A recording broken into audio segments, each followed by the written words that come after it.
அஸ்ஸலாமு அலைக்கும் வரஹ்மத்துல்லாஹி வபரகாதுஹு. பிரியமான சகோதர சகோதரிகளே, அனைவருக்கும் பயனுள்ள ஒரு ஆன்மீக விஷயத்துடன் இன்று நான் உங்களிடம் வந்திருக்கிறேன். இன்று நாம் பேசப்போவது பசியுடன் தொடர்புடைய பிரச்சனைகளை பற்றி. பசியின்மையும் அதிகப்படியான பசியும், இந்த இரண்டு பிரச்சனைகளும் இன்று பலரால் எதிர்கொள்ளப்படுகின்றன. இந்த பிரச்சனைகளுக்கு தீர்வாக குர்ஆனிலிருந்து இரண்டு முக்கியமான குறிப்புகளை உங்களுடன் பகிர்ந்து கொள்ளப் போகிறேன். எல்லாவற்றையும் சுருக்கமாகவும் தெளிவாகவும் கூறுகிறேன். பசியின்மை பற்றி. பிரியமானவர்களே, பசியின்மை என்பது பலரும் எதிர்கொள்ளும் ஒரு பிரச்சனை. குழந்தைகள் முதல் பெரியவர்கள் வரை இதனால் அவதிப்படுகிறார்கள். பசியின்மை ஏற்பட பல காரணங்கள் உள்ளன. உடல் ரீதியானவை, மனரீதியானவை. பசியில்லாவிட்டால் உடலில் சோர்வு, குமட்டல், வாந்தி, தசைகளின் பலவீனம், மலச்சிக்கல் போன்ற பிரச்சனைகள் ஏற்படலாம். இது உடலின் ஒட்டுமொத்த ஆரோக்கியத்தை பாதிக்கும்.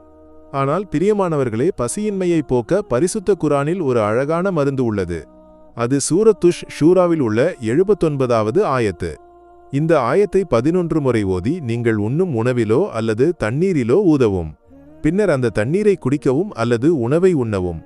இன்ஷா அல்லாஹ், இந்த ஆயத்தின் பரகத்துடன் பசியின்மை நீங்கி உடலுக்கு ஆற்றலும் ஆரோக்கியமும் கிடைக்கும்.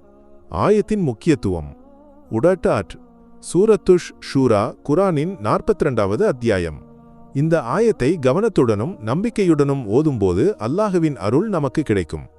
ஒவ்வொரு முறை ஓதும்போதும் மனம் அமைதியடையும், உடலுக்கு பலம் கிடைக்கும். எப்படி செய்வது? தூய்மையான மனதுடன் அமரவும். சூரத்துஷ் ஷூராவின் 79வது ஆயத்தை 11 முறை ஓதவும். ஒரு கிளாஸ் தண்ணீரிலோ அல்லது உணவிலோ ஊதவும்.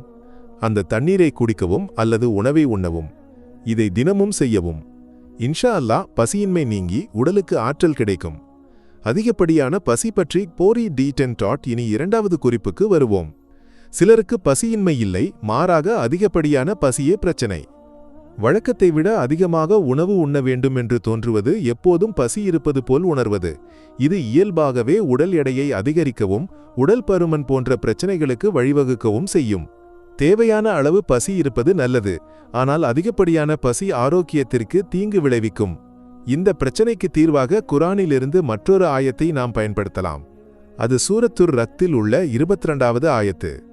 இந்த ஆயத்தை 11 முறை ஓதி ஒரு கிளாஸ் தண்ணீரில் ஊதவும். உணவு உண்ணும் முன் அந்த தண்ணீரை குடிக்கவும். இன்ஷா அல்லாஹ், அதிகப்படியான பசி கட்டுப்படுத்தப்பட்டு உடலுக்கு தேவையான சமநிலை கிடைக்கும். எப்படி செய்வது? தூய்மையான மனதுடன் அமரவும். சூரத்துர் ரத்தின் 22வது ஆயத்தை 11 முறை ஓதவும். ஒரு கிளாஸ் தண்ணீரில் ஊதவும். உணவு உண்ணும் முன் அந்த தண்ணீரை குடிக்கவும். இதை தினமும் செய்யவும். அதிகப்படியான பசி கட்டுப்படுத்தப்பட்டு உடல் ஆரோக்கியமான நிலையில் இருக்கும். பிரியமானவர்களே, குர்ஆன் என்பது அல்லாஹ் நமக்கு அளித்த மகத்தான பரிசு. அதில் உள்ள ஒவ்வொரு வார்த்தையும் சக்தி வாய்ந்தவை. சரியான நம்பிக்கையுடனும் தூய்மையான மனதுடனும் குர்ஆனை ஓதும்போது நமது உடல் மற்றும் மனரீதியான எல்லா பிரச்சனைகளுக்கும் தீர்வு கிடைக்கும். அல்லாஹ் நம்மை அனைவரையும் நேர்வழியில் நிலைத்திருக்கச் செய்யட்டும். அஸ்ஸலாமு அலைக்கும் வரஹ்மத்துல்லாஹி வபரகாதுஹு.